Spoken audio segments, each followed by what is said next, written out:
ये कहानी है सच की आवाज को खामोश करने की। ये कहानी है साहस की, जो भ्रष्टाचार के खिलाफ लड़ी गई आखिरी लड़ाई बन गई।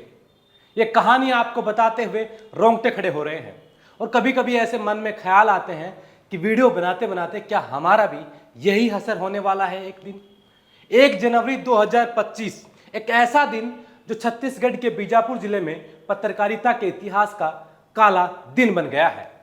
28 वर्षीय पत्रकार मुकेश चंद्राकर, जो सच की राह पर चलने वाले बस्तर के एक निडर सिपाही थे, भ्रष्टाचार के दलदल को उजागर करने के बाद लापता हो गए। तो आइए इस दर्द भरी दास्तां की पूरी कहानी बताते हैं। 28 वर्षीय पत्रकार मुकेश चंद्राकर का शव 3 जनवरी को छत्तीसगढ़ के बीजापुर जिले के एक ठेकेदार के घर के सेफ्टी टैंक में बरामद हुआ। मुकेश, जो एक स्थानीय न्यूज चैनल से जुड़े हुए थे, 1 जनवरी से लापता थे। उन्होंने हाल ही में बस्तर में 120 करोड़ रुपए के सड़क निर्माण परियोजना में भ्रष्टाचार का खुलासा किया था, जिसके बाद सरकार ने ठेकेदार के खिलाफ जांच शुरू कर दी थी। मुकेश को आखिरी बार ठेकेदार सुकेश चंद्राकर के भाई रितेश द्वारा आयोजित एक बैठक में देखा गया, जिसके बाद उनकी गुमशुदगी की रिपोर्ट दर्ज की गई। बड़े भाई युकेश ने दर्ज कराई।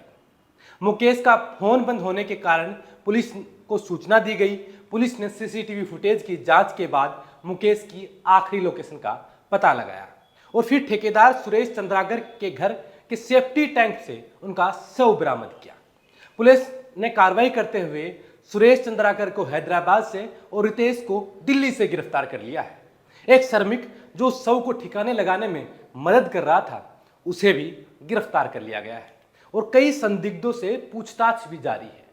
मुख्यमंत्री विष्णुदेव साई ने मुकेश चंद्राकर की हत्या पर गहरा दुख व्यक्त करते हुए कहा कि पत्रकारिता और समाज के लिए अपूर्णीय क्षति है। उन्होंने ट्वीट करते हुए कहा कि बीजापुर के युवा और समर्पित पत्रकार मुकेश चंद्राकर की हत्या की खबर बहुत दुखद और हृदय विदारक है। अपराधियों को किसी भी हालत में बख्शा नहीं जाएगा। मैंने अपराधियों की गिरफ्तारी के लिए तत्काल निर्देश दिए हैं और उन्हें कठोरतम सजा दिलाने का आश्वासन दिया है। सूत्रों के अनुसार बस्तर का ठेकेदारी लॉबी भ्रष्टाचार और सरकारी ठेकों को हथियाने के लिए अपने प्रभाव का खूब इस्तेमाल करती है और अक्सर विरोधी आवाज को धमकाने और हिंसा के माध्यम से उसे चुप करा देती है। इस क्षेत्र में भ्रष्टाचार को कवर करने वाले पत्रकार अक्सर उत्पीड़न और धमकियों का सामना करते हैं। अकेला यही एक मामला नहीं है, इसके अलावा भी सैकड़ों ऐसे मामले हैं जो एक ठेकेदार लॉबी उन्हें इस तरीके से परेशान करती है।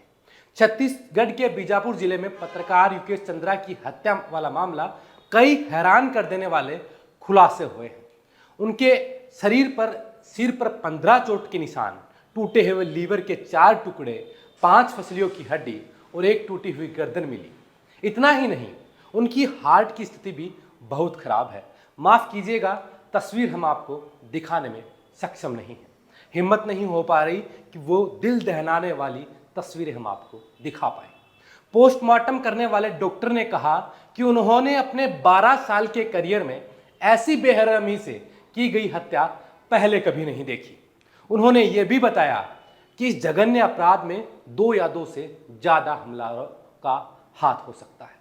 अब ऐसी हैवानियत पर क्या ही कहा जाए, क्या ही सोचा जाए, किस पर भरोसा किया जाए? क्या कानून व्यवस्था पर भरोसा होता है ऐसी मामले देखकर? क्या उम्मीद लगाया जाए कि मुकेश चंद्रा को इस लोकतंत्र में न्याय मिलेगा? और मुकेश चंद्रा जैसे काफी पत्रकार हैं, सैकड़ों हजारों की तादाद में पत्रकार हैं, क्या उनके साथ ऐसा हो रहा है? उनसे बचा जाएगा? प्रशासन उनको बचा पाएगा? किसी ने सच ही कहा है, सच की मशाल जलाने निकला था वो, अंधेरों से लड़ने को तैयार था वो, सूरज की किरण सा चमकता रहा पर साजिशों के साए से बच ना सका। 120 करोड़ का सच दिखाया था, भ्रष्ट तंत्र को आईना दिखाया था। उन हाथों ने उनकी सांसें छीनी जो कानून और नैतिकता को बेच चुके थे। मुकेश चंद्राकर के शरीर पर मिले घावों ने सत्ता की हैवानियत को बेनकाब किया। टूटे लीवर, फसलियां और बिखरा हुआ दर्द, क्या इस सच्चाई का कोई मोल है? उसकी गर्दन पर उकेरी गई लकीरें कहती हैं, ये चीखती तहरीरें, हमारे सच पर मत चलो वरना तुम्हारी आवाज दबा दी जाएगी। पर सवाल यह है क्या सच की आवाज यूं ही दबती रहेगी? क्या समाज इस हत्या का जवाब देगा या फिर हर सच्चाई कुचली जाएगी? मुकेश के लहू का हर कतरा अब चीख चीख कर कहता है, मैं मरा नहीं हूं, मैं अब जिंदा हूं।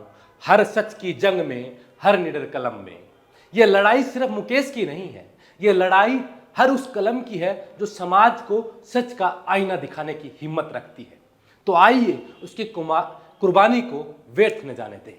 मुकेश चंद्रा को न्याय मिले, सच की मशाल बुझने न दे, क्योंकि सच कभी मरता नहीं है। शुक्रिया।